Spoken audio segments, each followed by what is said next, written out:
Hello guys, deals for you पर आपका स्वागत है। बात करने वाले हैं EN19 एलॉय स्टील्स के बारे में। जानते हैं EN19 एलॉय स्टील्स क्या होता है, इसके स्पेसिफिकेशंस क्या होते हैं, केमिकल कंपोजिशंस क्या होते हैं, और साथ में ये भी जानते हैं कि इसके इक्विवेलेंट कौन कौन से ऐसे स्टील्स हैं। EN19 जिसे BS 970 मानक में 708 M40 के रूप में जाना जाता है, सामान्य यांत्रिक और इंजीनियरिंग उद्देश्यों के लिए यह एक उच्च गुणवत्ता वाला मिश्र धातु इस्पात है। EN19 स्टील की विशेषता है कि इसमें 1% क्रोमियम और मोलिब्डेनम होता है। इसमें EN मानक में 42 CrMO4 स्टील या ASTM मानक में 4140 स्टील के बराबर समतुल्य स्टील ग्रेड के रूप में माना जाता है। EN19 स्टील्स में टफनेस, स्ट्रेंथ और वेयर रेजिस्टेंस काफ़ी अच्छा होता है। इसी वजहों से EN19 स्टील्स का उपयोग ऑटोमोबाइल पार्ट्स में, गियर्स बनाने में, सॉफ्ट एक्सेल्स और अदर एप्लीकेशंस में किया जाता है।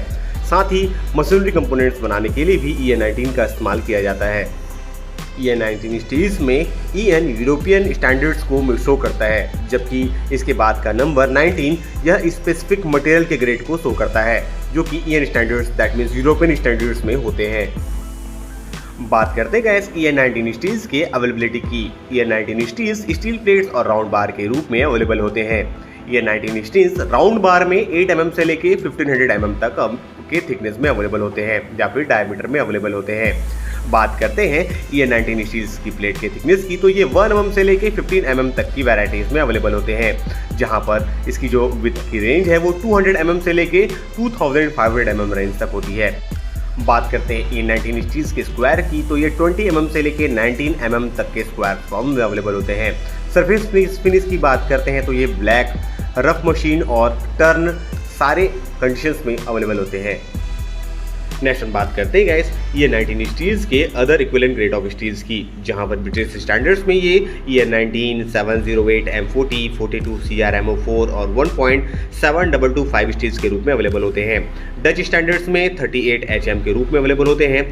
अमेरिकन स्टैंडर्ड्स में 4140 ग्रेड ऑफ स्टील्स के रूप में अवेलेबल होते हैं। जापानीज स्टैंडर्ड्स में SCM 440 के फॉर्म्स में अवेलेबल होते हैं। बात करते हैं ऑस्ट्रेलियन स्टैंडर्ड्स की, तो ये 4140 ग्रेड ऑफ स्टील्स में अवेलेबल होते हैं। साथ ही फ्रेंच स्टैंडर्ड्स में 42 CDA4 की फॉर्म्स में अवेलेबल होते हैं। ये थी गाइस EN19 ग्रेड के इक्विवेलेंट ग्रेड ऑफ स्टील्स की, जहां पर आप EN19 स्टील्स के बदले इन सारे स्टील्स का उपयोग कर सकते हैं, या फिर इन सारे स्टील्स के बदले आप EN19 स्टील्स का उपयोग आसानी से कर सकते हैं।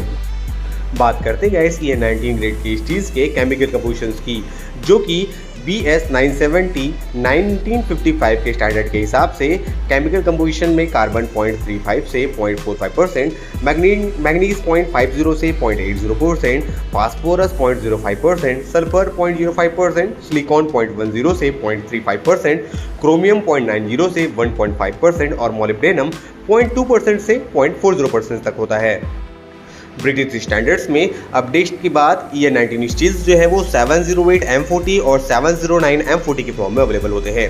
708 M40 में केमिकल कंपोजिशंस में कार्बन 0.36 से 0.44%, मैग्नीज 0.7 से 1.0%, फास्फोरस 0.035%, सल्फर 0.035%, सिलिकॉन 0.1 से 0.4%, क्रोमियम 0.9 से 1.2% और मोलिब्डेनम 0.15 से 0.25% की होती है।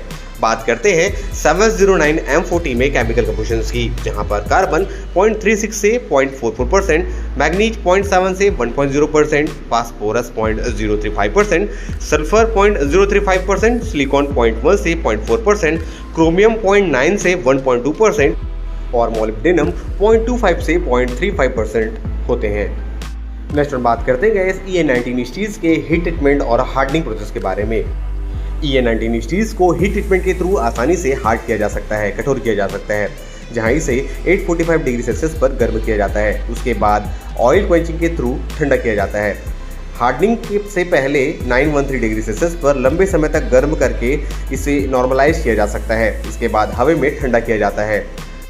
ऑयल क्वेंचिंग की जो प्रोसेस होती है वो 85 डिग्री सेल्सियस या 88 डिग्री सेल्सियस पर आवर से शुरू होती है। नेक्स्ट हम बात करते हैं गाइस टेम्परिंग के बारे में। EN19 एलॉय स्टील्स को वांछित कठोरता स्तर के आधार पर 205 से 649 डिग्री सेल्सियस की सीमा के भीतर टेम्परिंग किया जा सकता है। टेम्परिंग टेम्परेचर को कंट्रोल करके स्टील की हार्डनेस को बढ़ाया जा सकता है। एग्जाम्पल के लिए 316 डिग्री सेल्सियस पर टेम्परिंग करके 225 KSI की स्ट्रेंथ गेन की जा सकती है, जबकि 538 डिग्री सेल्सियस पर टेम्परिंग करके 130 KSI की स्ट्रेंथ को प्राप्त की जा सकती है। बात करते हैं EN19 स्टील्स के हैंडलिंग प्रोसेस की। हैंडलिंग प्रोसेस में EN19 स्टील्स को 680 से 700 डिग्री सेल्सियस पर हीट किया जाता है। उसके बाद इनको फर्नेस पर ठंडा किया जाता है। बात करते हैं नॉर्मलाइजिंग की, तो EN19 स्टील्स को 870 से 900 डिग्री सेल्सियस पर नॉर्मलाइजिंग किया जाता है। उसके बाद इनको एयर के थ्रू ठंडा किया जाता है।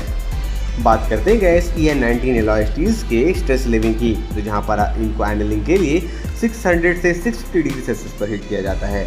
वही हार्डनिंग के लिए 500 से 550 डिग्री सेल्सियस तक हीट किया जाता है।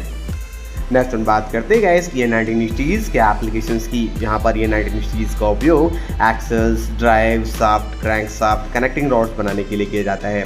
साथ ही हाई टेंसाइल बोल्ट, स्टर्स और प्रोपेलर शाफ्ट के जॉइंट्स को बनाने के लिए भी EN19 स्टील्स का उपयोग किया जाता है। साथ ही rifle barrels, induction hardening pins, gears, pinion, shaft, spindle, oils and gas industries, इन सारे जगहों पर EN19 एलॉय स्टील्स का उपयोग वाइडली किया जाता है।